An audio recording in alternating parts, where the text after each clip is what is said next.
than the previous year because they have all of the data. Yeah, I remember at that time the Jakarta governor also compared the previous, because actually the government probably they have the data between last year or maybe last month, this month and the next month, the death rate, right, of the society, and then probably if the death rate is higher, much higher than usual, probably they have to start questioning what's happening, right? Because there are a lot of factors that you can see whether it's true or not. Like from the economy, you can see that people are suffering, getting jobless, and then from the health sector, there are something changed as well. The hospital is flooded by people with coronavirus symptom, and then you can see that. So if you have a conspiracy theory, think again. If you want to think about that, and then you put race of others, you are becoming another race to others, and then you are not helping. I don't think that's a good way of thinking. Yeah, exactly. Because you put public at risk by thinking that way, and then the worst thing is because there is a community talking about that, and because they believe together. I cannot prove that it's untrue as well. I cannot prove that it's untrue. But what I can think about is, I see the fact. This is the fact nowadays, and then what can I do to improve this situation? It's just by staying at home. It's not that hard actually. I like it. I don't know how to come back to normal life because my husband been at home, been helping me the whole month, and then now at the time he will come back at work for you, right? Yeah, I don't know how to come back to normal. And in the UK, we believe that after this, life wouldn't be as it used to before. Exactly. You know that we have like people will a new normal. Government say that. Yeah, the new normal. They say normal era. Everything. Yeah, they say this new normal. Yeah. Maybe we will be more aware about the health, and then how to wash hands, and then how to wear mask, and then it's a good thing. Yeah, it's a good thing actually. But if you would like to think about the conspiracy theory, and then if you really like to think about the conspiracy theory, it's your choice. But what good can you bring to the public if you think that way? You need to think about this way, right? If you think about conspiracy, fine, that's your right. You can think about whatever you want, you can say whatever you want, but what kind of good that you can bring to public by thinking that way? That's the big question. If you put public more risk by thinking that way, I think you should change the way of thinking. So you think, and then you change your idea maybe, but. If I think this way and then I bring good to my community, I think what I'm doing right now is I hope that it will bring a better community and that it will stop spreading the virus. It's what I thought, I don't know whether you think it's true or not with this coronavirus, but I think what I'm doing is right. Even if many, not many actually, some public figure like that's Dr. Veterinarian, you remember? He thought that actually the coronavirus exists, but it is not as dangerous as people think. Even that way of thinking is still dangerous, I think, because it will lead to ignorance of the people in the society as well. You think so? People will thinking that this is just kind of flu. The symptom is just coughing, it's like a common fever. But if you see that it can spread between people, this is what we call R number. R number is the number when people can spread the virus. So in the UK now it's 0.7 until 1. So we want to keep this number less than 1. So it will decrease the spreading of the virus to a bigger society. So this is why it's at the beginning it was like 3 to 4, right? So one person can give to 3 to 4 other people, and then unlike flu, this is not causing a severe problem on breathing. You don't really need ventilators, right? So and then the death rate is increasing. So I think this is a real number. Yeah. And I believe that that's true. Yeah. I don't know whether other people believe this true or not, but this are a number people keep. So people counting on it. We can read everywhere if you want to do a bit more research about this. Because I'm not. You have to compare the other countries, right? The other countries. Yeah, I'm no expert. Yeah, I'm no expert. I'm just a housewife. I'm just reading the news, but doing a bit more research about this will give you knowledge, even though you are not an expert. You are not an expert. I'm not an expert. We are just soy people. We just so but you can do your own research. You can read it, right? You know what?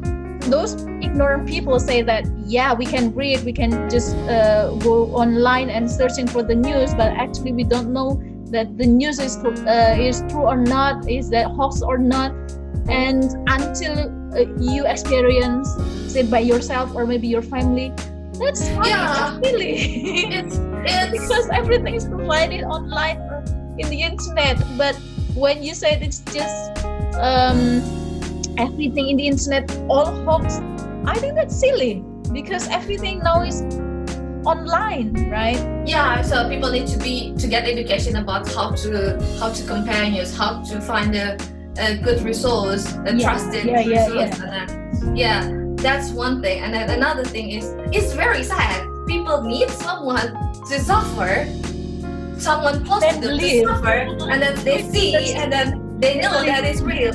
But it's too late, I guess. Many people say that, those people. You want everyone else near you suffer, they are suffering, right? Yeah. So you want anyone else suffer just to make you change the way you think. So it is sad. So you need some of your neighbor get COVID, and then you believe it that, and then that's too late because you already contact with them. You met them in the market. And then that's too late, right? You can prevent this. You can prevent this. Yeah. Okay, and then, actually, I want to know about how is the online learning there, because when I during these 2 months, the Ministry of Education here always asks teacher to do everything online, like teaching online and so on. For the schools in Jakarta, for example, I think it's no problem. But you can imagine my school is I'm in like small town. In my school, probably those who live in the city center or maybe in the city, I mean, probably less than 50%. And you can imagine that the rest of the 50% living in the village with no signal, no internet providers, or maybe just very weak internet connection, something like that.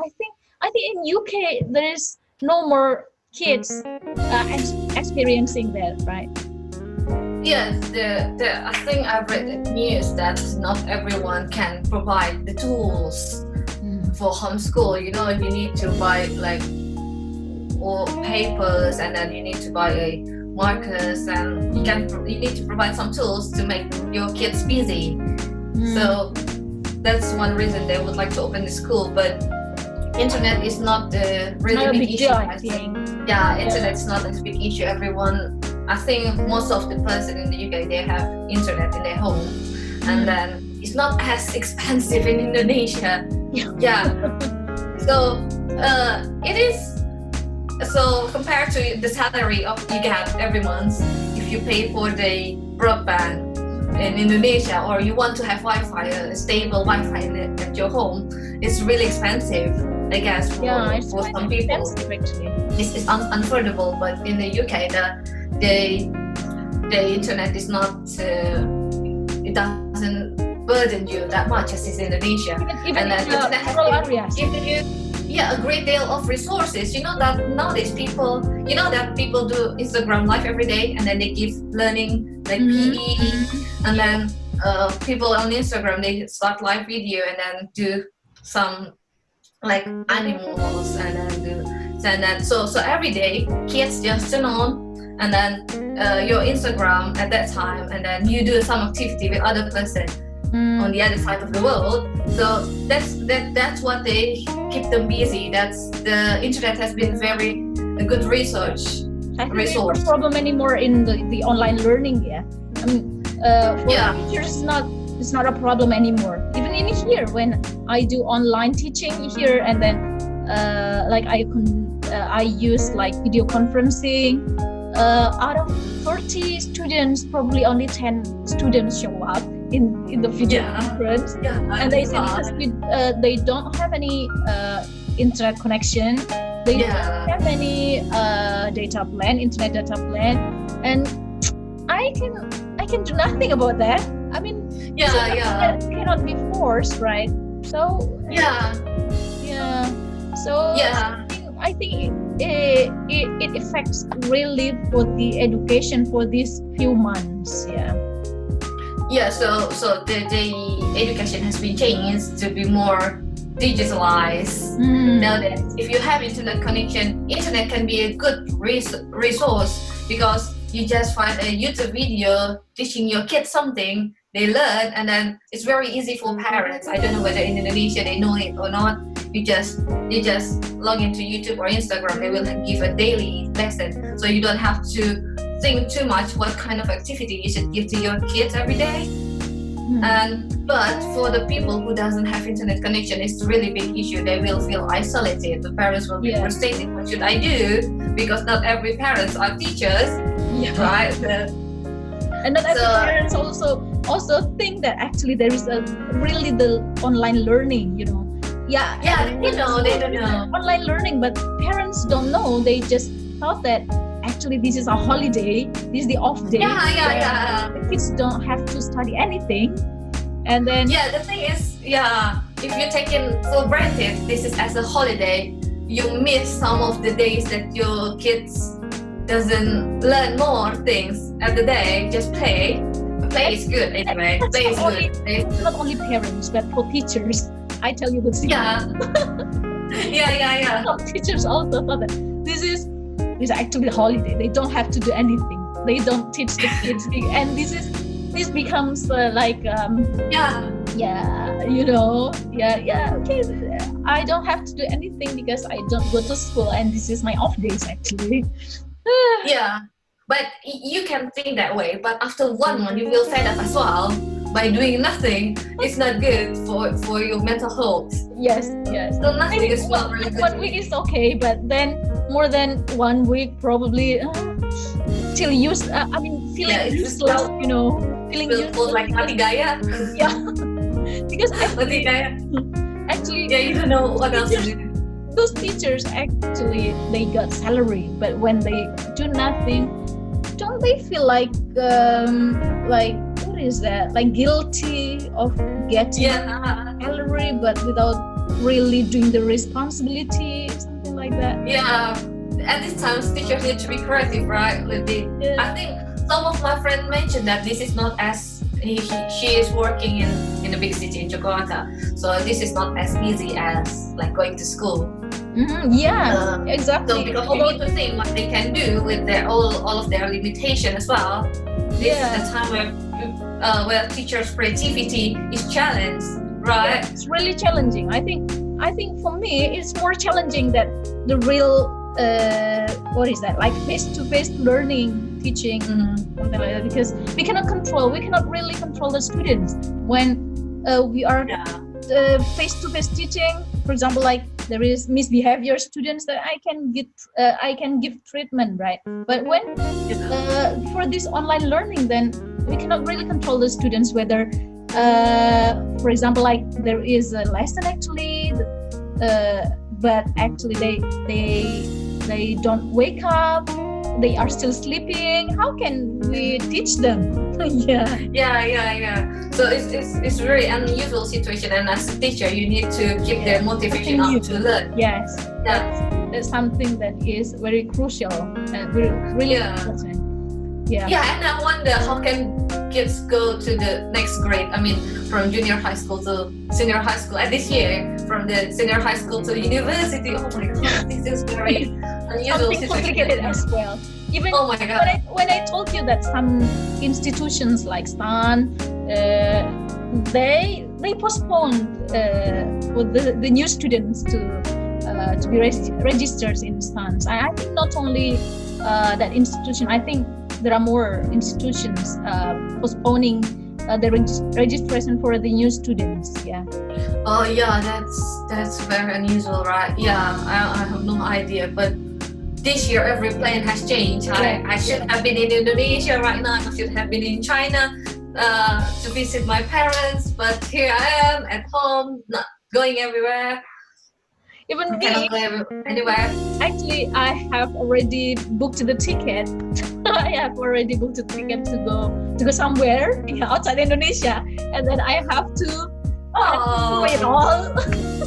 Yeah, everyone, education changed, everything has changed this year. And then for the one who thinks this is a conspiracy theory, I don't know, everyone's plans has changed, so I'm just speechless. I don't know what. yeah, this is the fact. One thing that we should do to these people is just send them to the what is that? Corona center like Wisma Athlete or something, and they become volunteers and then help those doctors, right? Yeah. They will see that actually it's real, right? Yeah. The thing is, one thing is, some people say that, oh, we support the nurse, the doctor, and then now they are going to the market. So they don't preach what they say. So it's just like they are complaining about the government is not giving enough rules, enough guidelines to people, but they still go to market, go to meet friends or to visit families. Yeah, this is very contradictory, right? Yeah. So we have everything has changed. Our life has been changed by the coronavirus now. Even though I'm just staying at home, I'm a full-time mother. My life has changed. I cannot go to baby club. I cannot even go to a supermarket. And then, how's your life there? My life is still, I think, the same. I mean, it is just the difference is that I don't go to school. I don't teach at school, but I'm teaching online. And I say that it's more challenging, and maybe the difference is because this year I cannot go to visit my family in my hometown, and that's the sad thing, because usually I go home every Lebaran. And because my family will be really lonely, because usually I go home. Indeed. But I think it's past. Yeah. But I think it's really important for us to be grateful as well at this time, because this is an unusual situation, and so my husband been staying at home for months. So I'm very grateful. We have more time with family, right? Yeah, we do have more great time with our small family, and then stay at home.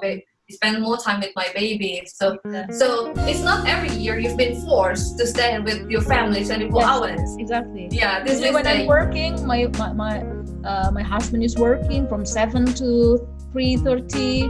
Then I'm also working from 7 to 3:30. Sometimes more. Yeah, maybe 4 or 5 p.m. We just meet together, and then we have been tired, and then just thinking, when will we have time together more than this? And then also my kid also the elementary school until 4:30 as well. And now we have more time. That's the good thing, actually. Yeah, that's a very good thing. This is very big chance for us to stay together as a whole family. For good and bad. Of course, you argue, you spend more time with some people, and then you will have more conflict. That's happened sometimes. I'm so tired. Because it said that there are more KDRTs during the COVID. Yeah. That's right. In the UK, there have been sadly for some people, it's not a good thing. With the abusive partner, abusive parents is not good for them. So the domestic violence rate increase as well. So that's another thing. But for me myself, I think this is a time where we can reflect, and then wouldn't happen every year. Yeah, and then probably only this year. Hopefully only this year and not until next year. Yeah, but until the new normal has come, I think we should be grateful what we have now. Yeah, I don't spend time with my family at my hometown. I get to be home, and then we are safe. We have food to eat. We should be more grateful. Yeah, for what we have now. Yeah, I think rather than thinking about too much about the virus out there, staying at home, enjoy yourself at home. You have sunshine in Indonesia. Nowadays it's quite hot, so we've been enjoying sunshine as well. Yeah, actually, it's still raining in my hometown. Raining in my town. Yeah, it's still raining, but I don't know in the other town. But I think in some days it's still raining, but more sunshine rather than in England. I think still cold, right? We gain weight as well. Of course. Gain weight. Every day I'm baking. Yes, right. That's a good thing. Making gorengan and something like that. So I am at the stage where I don't want to cook anymore. I don't know what to cook anymore. I've been cooking. Yeah. Okay, I think I should leave because I have to prepare for the. Thank you for the chat, Sophie. I think we should chat more because I think it will decrease the stress. It will decrease our stress indeed. But for the one who listens to this, I'm sorry, I'm not an expert, and we're just being so toy and so proud. This is just the other. We just like gossiping. It's just mak talking about mak talking something because they need to spend more time talking because I've been talkless. This is very frustrating for me. I need to talk more. You have to release everything. Yes, I have to release everything indeed. This is a good opportunity. Thank you. Yeah, thank you very much. I think we should also talk to our Bradley family as well. That's nice. To that as well. Yeah, thank you. Yeah, thank you. Yes. See you. Have a good day. Bye bye. Bye bye.